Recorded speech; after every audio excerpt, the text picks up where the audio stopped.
তোমার বাবা তোমারে কত স্নেহ করে, কত ভালোবাসে, আর তুমি তার সাথে এরকম ব্যবহার করো, উনি কষ্ট পায় না? জন্ম নিলে তো মরণ লাগবই বাপ। আমিও একদিন মরবো, তুইও একদিন মরবি। কি কও? হ্যাঁ। না, তুমি মরবা না। তুমি কেন মরবা?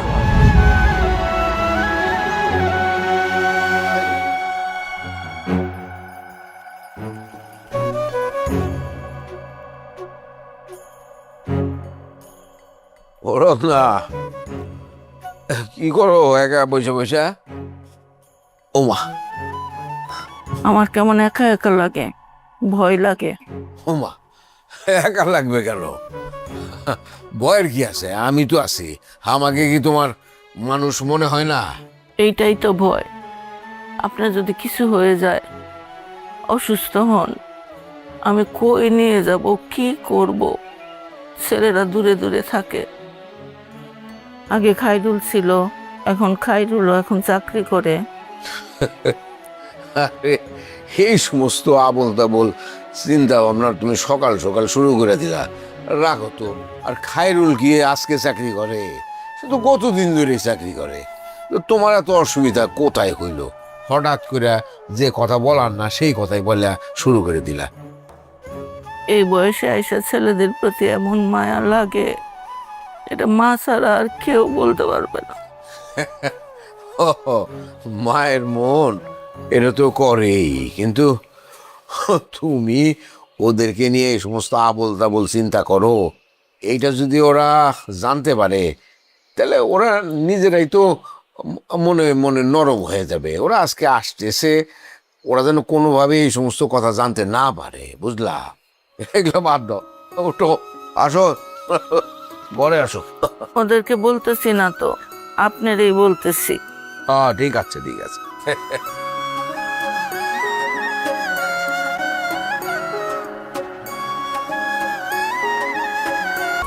নাও নে ধরো। মৌ খাবি? না, পরে খাবো। জামাই খাইবা? না মা, থ্যাঙ্কস। নাও। ঠিক আছে, থ্যাংক ইউ। আচ্ছা, একটা জিনিস বুঝলাম না জামাই, জি মা। বিয়ে আত কামরারে অত জরুরি তলব করলো, কারণটা কি? তা ঘটনা কি? হ্যাঁ, আমিও তো বুঝলাম না। হুটহাট করে আব্বা ফোন দিয়ে বললো যে ইমার্জেন্সি আসো, তোমার আম্মা তোমাদের ডাকতেছে। এখন কেন, কি কারণে বললো? আর এই যে অফিসের এত কাজের প্রেশার, এর ভিতরে হুটহাট করে বললে, এখন কারণটা মানে হয় না যে এটা তো হুট করে বললে তো আর আসা যায় না। তোমার এত কাজের প্রেশার, তোমাকে আসতে কে বলছে? না আসলেই পারতা। আপা একটা কথা বলি। বল। দুলাভাই আঙ্কেলের বই এখানে এসেছে, ঠিক বলেছি না দুলাভাই? এই না, আসলে ঠিক তা না। এখন আব্বা ফোন দিয়ে বললে যে তুমি তাড়াতাড়ি আসো, তোমার মা কি যেন বলবে। এখন না, কারণটা যদি জানতাম তাহলে তো আর টেনশনটা থাকতো না। এখন একটা এক ধরনের টেনশন, কি মানে আমার কি শরীর খারাপ হলো না কি হলো, কি মানে কি এক ধরনের অস্থিরতা কাজ করতেছে। জামাই। জি মা। তোমার যে টেনশন, এতে মনে হইতেছে না তুমি বিয়ে নিয়ে টেনশন করতেছো। মনে হইতেছে তোমার কোটি কোটি টাকার জাহাজ ডুবে যেতেছে গা। আরে যদি বিয়ে নিয়ে শরীর খারাপ করতো তাহলে বিয়ে অন্তত আমারে কিচ্ছু কইতো, বুঝছো? জি মা। না বাবা, খাও খাও। জামাই, ওই সামনে মিষ্টির দোকানে রাখো। কেন মা, মিষ্টি দোকানে কেন? জামাই, তোমার মাথায় বুদ্ধি শুদ্ধি নাই, দিন দিন গাদা হয়ে যাইতেছ। আমি তোমরা বাদ যাইতেছি, খালি হাতে যাই। ও ও, তাই তো, তাই তো, ঠিক আছে। এই ড্রাইভার সাহেব, আপনি ওই যে সামনে বাজারের ওখানে মিষ্টির দোকান আছে, ওখানে রাখেন। হ্যাঁ, দুলাভাই, হ্যাঁ। আঙ্কেল কি ছোটবেলায় তোমাকে অনেক কিডনি দিত? এই বাবা, তুই কিন্তু ফাইজলামি করতেছো, এখন কিন্তু আমি তোকে পিটানি দেবো।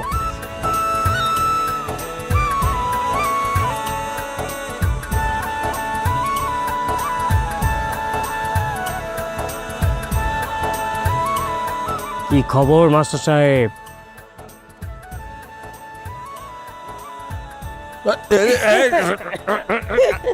তুমি হ্যাঁ দুষ্টামি করস হ্যাঁ কেমন আছো বাবা? ভালো আছি মা কো মা? আছে তো তোর মা আসো আসো আসো আয় এদিক যায় এদিক যায় আসো দাও এটা রাখো তো পড়ে মন। আরে দাঁড়া অসুবিধা হয় নাই তো আসতে কোনো অসুবিধা নেই।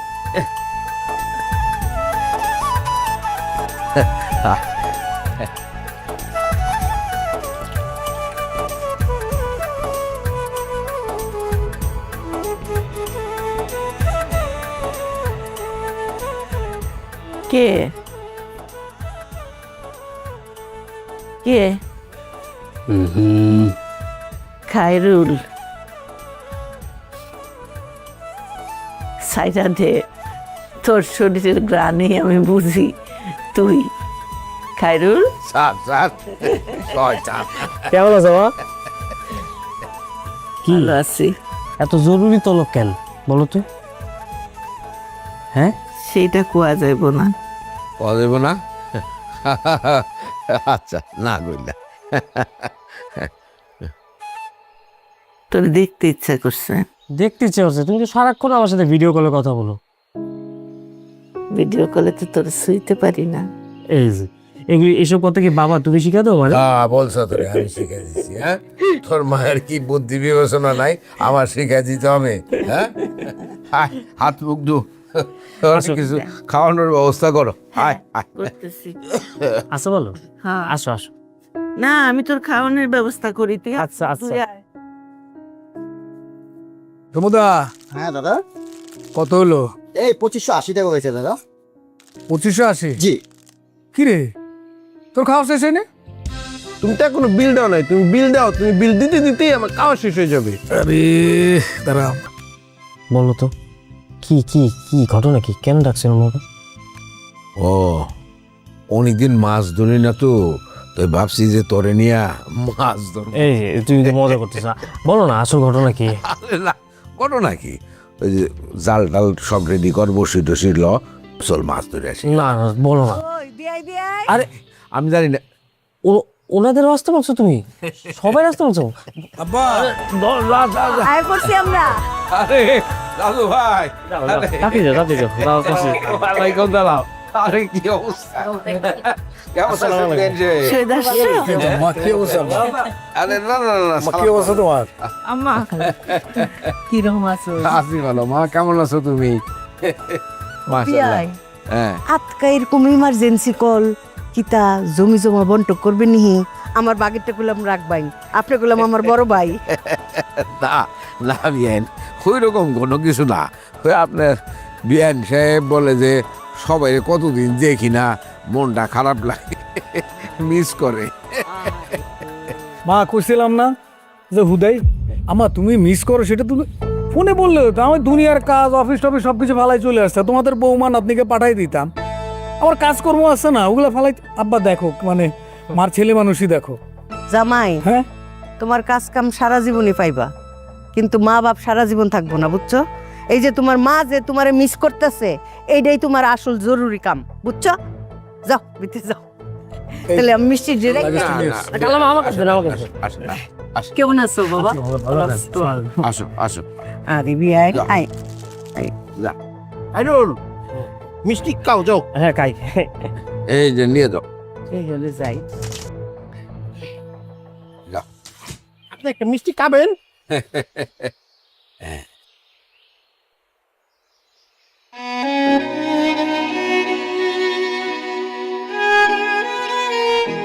কি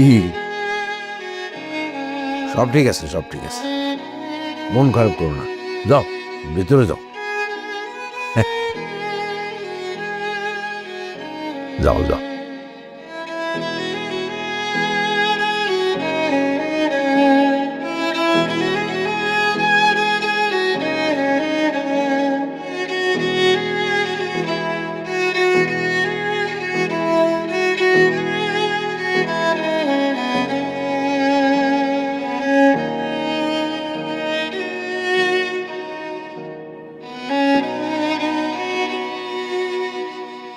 নাবিলা তোমার অফিসে যেতে হবে কেন? তুমি বাসায় বসে কাজ করবা, ওয়ার্ক ফ্রম হোম। আচ্ছা, এই কথাগুলো তোমাকে আমি কয়বার বলবো বলো? যে এটা তো আমি যখন অফিসে থাকবো না, সব দায়িত্ব তো তোমার উপরে, তুমি দেখবা। তুমি কেন আমাকে জিজ্ঞেস করো? এটা তো জিজ্ঞেস করবা না। যা কিছু ভালো তুমি সিদ্ধান্ত নিবা। আমি দিনাজপুরে আছি, এখানে আমার ওই যে কয়েকটা প্রজেক্টের মিটিং আছে, এগুলো নিয়ে আমি বিজি আছি। সো প্লিজ আমাকে ফোন দিবা না। আগামী কয়েকদিন আমি এখানে। শোনো, তোমাকে সব প্রজেক্ট কেন বলতে হবে? মনে আছে 1 বছর আগে তোমাকে বলছিলাম যে দিনাজপুরে আমাদের কথাবার্তা চলতেছে, এখানে আমাদের কয়েকটা প্রজেক্ট হবে। হ্যাঁ, প্লিজ, আমি এখানে প্রজেক্টগুলো নিয়ে হিউজ বিজি। তুমি আমাকে ফোন দিবা না, ওকে? তুমি সব কিছু সামলাও, কাম অন। আগামী কয়েকদিন তুমি আমাকে ফোন দিবে না, ওকে? বাই।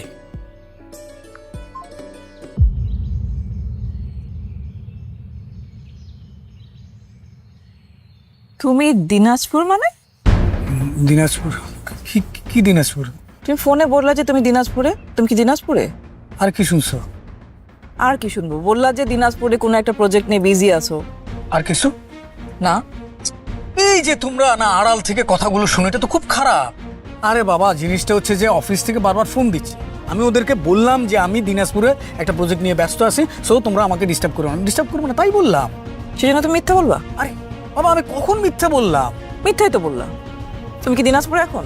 হ্যাঁ, এটা মিথ্যে নয়, এটা একটা কৌশল। তো কার সঙ্গে কৌশলটা দেখালা? কার সঙ্গে খাটালাম মানে? তুমি কি আমাকে সন্দেহ করতেছো? আরে আশ্চর্য, সন্দেহ কোথায় করলাম? আমি জানতে চাইতে পারি না? এই যে তুমি জানতে চাচ্ছ, এটাই তো সন্দেহ। না না, আমি আমি আমি তো থাকবো না, আমি চলে যাবো। আর কি চলে যাবো মানে? চলে যাবো মানে চলে যাবো। সবাই কি ভাববে? সবাই কি মনে করলো করুক, সেটা তুমি সামলাবা। আশ্চর্য, তো আমি কি বলছি? আর না, কি বলছো কি? এই যে তুমি আমাকে সন্দেহ করতেছো, এটা তুমি নিতে পারতেছি না। আমি সরি। অফিসের প্যারা। আচ্ছা সরি কি? ঠিক আছে, সরি বললাম তো। ঠিক আছে, সরি কি? বললাম তো সরি। বললাম তো সরি বলবা না, ডাইরেক্ট বলবা যে সরি। সরি। ওকে।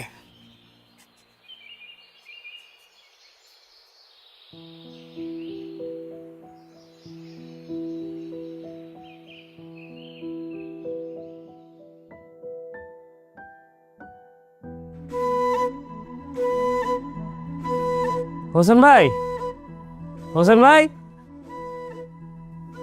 হ্যাঁ ভাই। আরে ভাই, আরে আমার ভাই রে। কেমন আছেন? আছি আছি। ভালো হয়েছে, আমি গ্রামে আসছি, আপনি গ্রামে আছেন। আছেন কেমন? আছি ভালো। এই ভিতরে বসবেন না বাইরে বসবেন? বাইরে বেশ। হ্যাঁ,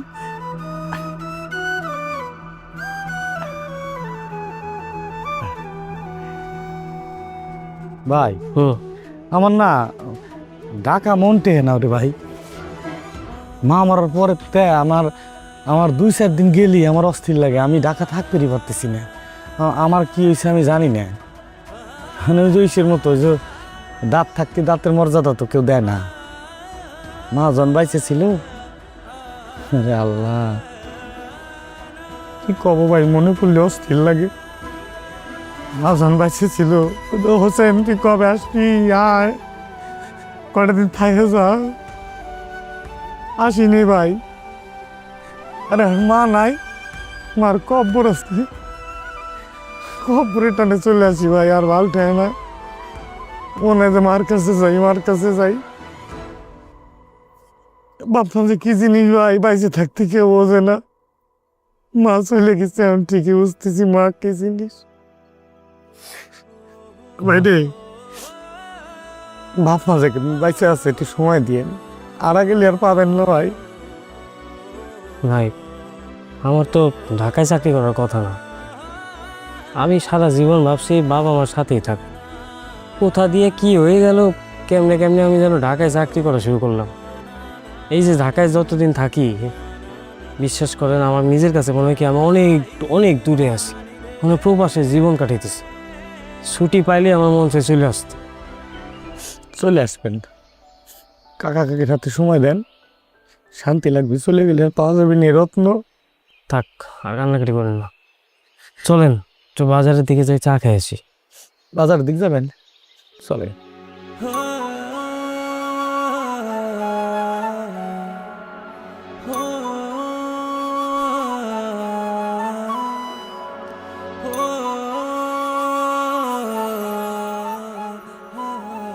কি রে, দাঁড়াইছিস কেন এখানে? তোমার কাজ করা দেখছি। গরমের মধ্যে এখানে দাঁড়া থাকতে হবে না, দেখ ওইদিকে কার কি লাগে। কাগজ লাগলে দেখতেছি। নিপা, তুই এনে খারা রিসোর্স আমি খুঁজতাছি সারা বাড়ি। হুন, তাড়াতাড়ি কইরা ফার্স্ট ক্লাস এক কাপ কফি বানায়া খাইরুলের আব্বারে দিয়ে যা। কিন্তু আঙ্কেল তো চা খায়, কফি খায় না। তোমার আঙ্কেলকে দিতে বলি নাই, তোমার শ্বশুরকে দিতে বলছি। খাইরুলের আব্বা জন্মদাতা পিতা খালিদ চৌধুরী, তাকে দিবা, বুঝছো? আর বাকি সব আঙ্কেল ফাঙ্কেল এখন মাথায় নিও না। তোমার শ্বশুরের দিকে তোমার ধ্যান জ্ঞান সবকিছু থাকবো, ঠিক আছে? আচ্ছা আম্মা, আমি বানাই দিচ্ছি। এই, বলতি আমি বানিয়ে দিচ্ছি। যার কাজ তাকে করতে দিতে হয়, এর লেগেই তো তোর এই অবস্থা।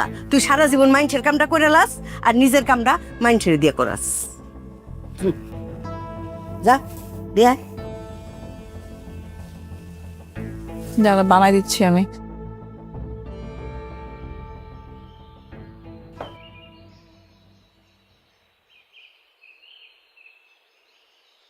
বস নেন। আমি তো মাত্রই চা খেলাম। বস এটা চা না, এটা কফি প্লিজ। ইন্দোনেশিয়া থেকে নিয়ে আসছি আমি। ওহ, থ্যাংক ইউ। একটা চেয়ার।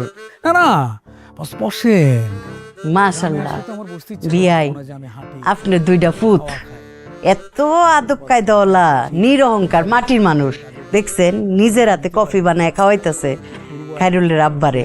হ্যাঁ, বললো যে এই শিক্ষা, এটা হলো পারিবারিক শিক্ষা। শিক্ষকের পুত্র বললে কথা। মাশাআল্লাহ। ফাইজা বললো যে বাবা আবার তো স্কুল, আমি তো যেতে পারবো না। আমি বললাম, রাখো তোমার স্কুল, গ্রামে যাব, আব্বা মার সাথে সময় কাটাবো। আর খাইরুল আছে না, কতদিন দেখি না, দুজন দুই দিয়ে। আচ্ছা বস, আমি একটা জিনিস বুঝি না, মানে এই যে ও কেন বাইরে চাকরি করবে? ও আমার সাথে জয়েন করুক। আমার তো বিজনেস আগের থেকে অনেক বড় হয়ে গেছে, আমি তো একা সামলাতে পারি না। প্লিজ বস, আপনি যদি বলেন ও আপনার রিকোয়েস্টটা রাখবে, ওকে বলেন একটু শহীদের সাথে জয়েন বাবা! কর। এ খাইরুল, খাইরুল, কেমন আছেন? ভালো। তুমি কেমন আছো? আছি, ভালো আছি। বাবা, আরে কি রে, কই কই থাকোস? তোর সাথে দেখাই হয় না। কি ভাই আইছে, ভাইয়ের সাথে বসবি না, আড্ডা দিবি না, কথা বলবি না? হ্যাঁ বাবার কাছে এই খাইরুল, এটা কত নিস রে? এটা গাছ থেকে আনছি বাবার জন্য। যা। আরে পাগল, সারাদিন টুটু করে। বাবা, কি রে, এই যে পেঁপে আনছি ওতে ভেবে আনলি হোসেন ভাইয়ের কাছ থেকে, আমি নিজে ছিঁড়ে আনছি। কেন? ওরে বলছস তুই? বলছি তোমার পেঁপে ভালো লাগে না। ও মা, একটা ছুরি নিয়ে আসো। দেখো না, পুরো গাছ পাকা। পেঁপে গাছ তো আসলে একটা। না না, আমাদের লাগাইতে হবে, পেঁপে গাছ নাই। যেটা খাও সেটা লাগাইতে হবে। হ্যাঁ, লাগানো যাবে তো। ইয়ে কর, পেঁপে কাইটা তো ওনারা ডাক দে, ওনারা দে পেঁপে খাওয়া। তুমি দেখ দাও। আরে ডাক দে তুই, অসুবিধা কি? এই যে আসে বাবা নাকে। এলে কিরকম ডাক হলো? হ্যাঁ বস, আপনার কফিটা ঠান্ডা হয়ে যাচ্ছে। ঠিক আছে। সুগারটা কি ঠিক আছে? ইয়ে ভাই সাহেব, আসেন আসেন, এদিকে আসেন। বস কফি ঠিক আছে? জন্মদাতা পিতা, রক্তের সম্পর্ক, বুঝছো? উনারে আব্বা কিংবা বাবা, তোমার যেটা মন চায় সেইটা ডাকবা, বুঝছো? ভাই সাহেব আসেন আসেন আসেন। বস বস বস। আচ্ছা, পেঁপেটা আমি নিফারে দিয়া কাটাই। দুই শ্বশুরে মজা করে খাওয়াইব আমার নিফা, বুঝুন ভাইজান। আমার নিফা এত গুণী একটা মাইয়া, 5 স্টার হোটেলও চালাইতে পারবো, মধ্যবিত্ত সংসারও চালাইতে পারবো, আবার আপনার যে রাজপ্রাসাদটা সেইটাও চালাইতে পারবো। এত গুণী একটা মাইয়া। নাও মায়া, এটা সুন্দর করে কাটটাই না দুই শ্বশুরে খাওয়াও।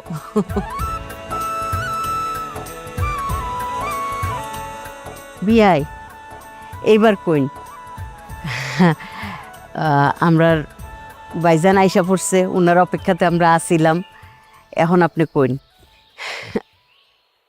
না, বিষয়টা হয়েছে আপনার বিহাইন সবাইরে আসতে বলছে একটা উদ্দেশ্যে, সেই উদ্দেশ্যটা তার মুখ থেকেই আমরা শুনি, কি বলেন? বলো রত্না, আসতে বলছো কেন সবাই রে তাড়াহুড়া কইরা?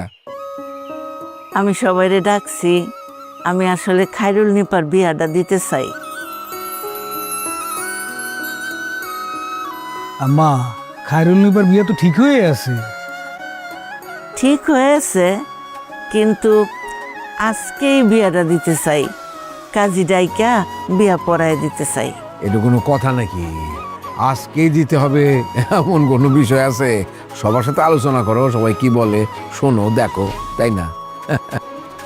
বিয়াইন, আমার তো কোনো আপত্তি নাই, কিন্তু তারপরেও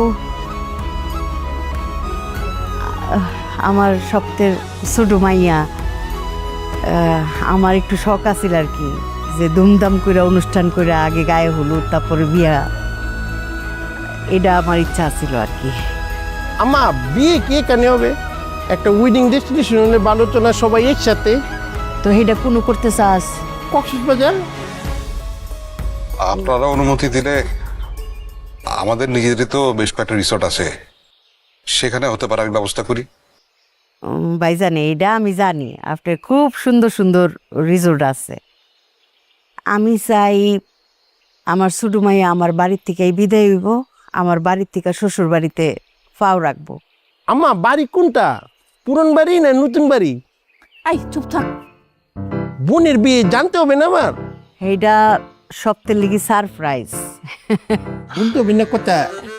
আমার বোনের বিয়ে। ভাইজান, চিন্তা করুন না, যে আমার বাড়ি করলাম রিসোর্টের চাইতে কম না, একদম আরাম পাইবাই, এই গ্যারান্টি দিতাম পারি, ভালো লাগবে। আচ্ছা ঠিক আছে, আপনারা সবাই যেটা ভালো মনে করেন। বিয়া কিন্তু 2-3 দিনের মধ্যেই হইতে হইব। ও, তাহলে রওনা দেই। আর দেরি কি এর, রওনা দেই। দেরি করেন যাইব না। তো হইলো তো রত্না, সিদ্ধান্ত চূড়ান্ত হয়ে গেল। এই 2-1 দিনের মধ্যেই আমরা আমাদের বিএন সাহেবের বাড়িতে বিয়ার অনুষ্ঠান করব, ঠিক আছে? আলহামদুলিল্লাহ, হ্যাঁ? কি আলহামদুলিল্লাহ। বলেন ভাই সাহেব? আপনার মতামতের মূল্য তো সবচেয়ে বেশি বর্তমানে। তারা যেটা বলবেন সেটা আমি মাথা পেতে মেনে নিই। ঠিক আছে, তাহলে ওই কথাই থাকলো। কিরে খায়রুল, কি গছ তুই?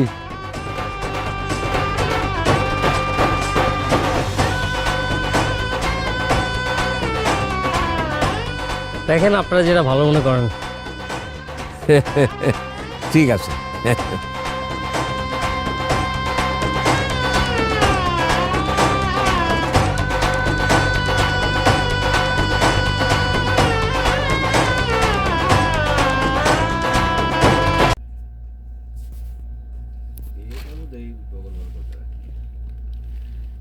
কেউ যায় নাই, খালি 2 জন গেছে। সকালবেলাতে রাশুদই ফ্যান ট্যান পড়ছে।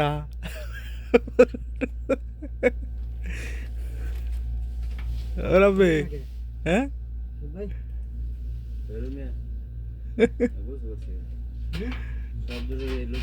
কে এলো? কি আছে এলো? কি আপনার আটকে রাখছে?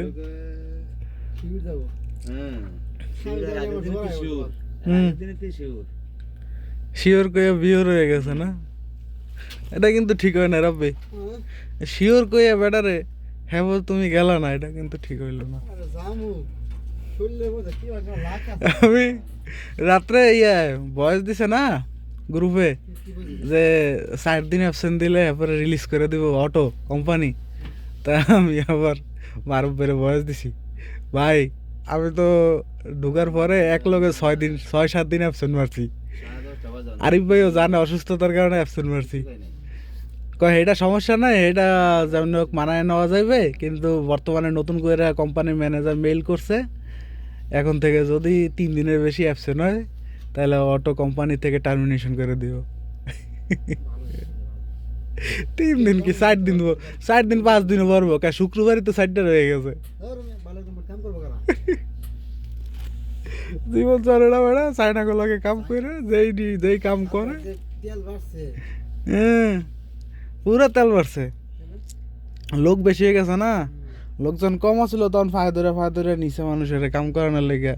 একটা কথা কইলে মনে করো কথাটা শুনছে। এখন কিছুই কর না, এরমই টাকা পয়সা হইলে বা সাপ্লাই একটু বড় হইলে তখন ইয়ে থাকে না, ওয়ার্কারের দাম থাকে না, তখন তারা শুধু নিজের দামটা খোঁজে না রে রব্বি। 1 মাস তো ডিউটি করে লাইলাম, আর বেতন কবে দেয় তো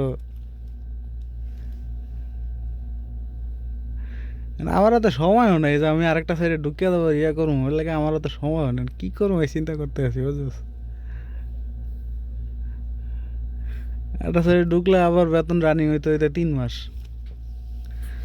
ওরা একটা ভেজালো করে। হ্যাঁ কেডা ইয়া জিয়া না হলে তো ভাই কি কাজে? ওই কালকে রাতে যেটা কইলি কাফালা, তুই ভুল করছস, মামা বলতেছে তুই ভুল করলি, 4,000 টাকা বাঁচতো না, 3,000 টাকা বলে করে দিতাম বাস। বাঁচতো না, আন কি করার আছে, কফিলে টাকা লয়ে গেছে, আন কিছু করার আছে? দেশে আমরা কইলাম সবাই জানি, সবাই তো জানেন দেশে যাবো, এর লেখা করতেছে একামা, দেশে গেল না আমার সব তো মারা খেলাম। আগামা দিব, আন কবে দেয়? নতুন বছর আইব, মক্তমামেল নামাইব, 1 বছরে মক্তমামেল 100 রিয়ালে একটা নামাই, মানে 4টা নামাইতে পারে, 4টার বেশি তো নামাইতে পারবো না, 4টা রিকামা বানাই লাইছে না। আবার নতুন বছর আইব, এর পরে আবার 100 রিয়ালে 4টা পাইব। এখন যদি আবার নামাইতে যায়, হেডি আইব মক্তমামেল আইব 10,000 রিয়াল 9,000 রিয়াল, তো হ্যাঁ কি কফিলে নামাইব নি? নতুন বছর আইতে আর আরবি মাসের 15 দিন আছে, আরবি বছরের। তো এর মধ্যে ওর মেয়াদ আছে 13 দিন, এক্সপায়ার হয়ে যাবে, এরপরে জরিমানা আইব 500 রিয়াল আকাবার উপরে। দিলেও সেই 500 রিয়াল যার যে জরিমানা সেটা দিব, এটা তো আরই দেওয়া লাগবো, কফিলও তো সাইরেনাও দিব না। উল্টা পাইলে গত বছরের চাই এবার 1200 রিয়াল না 1000 রিয়াল বেশি নিছে। অর্থন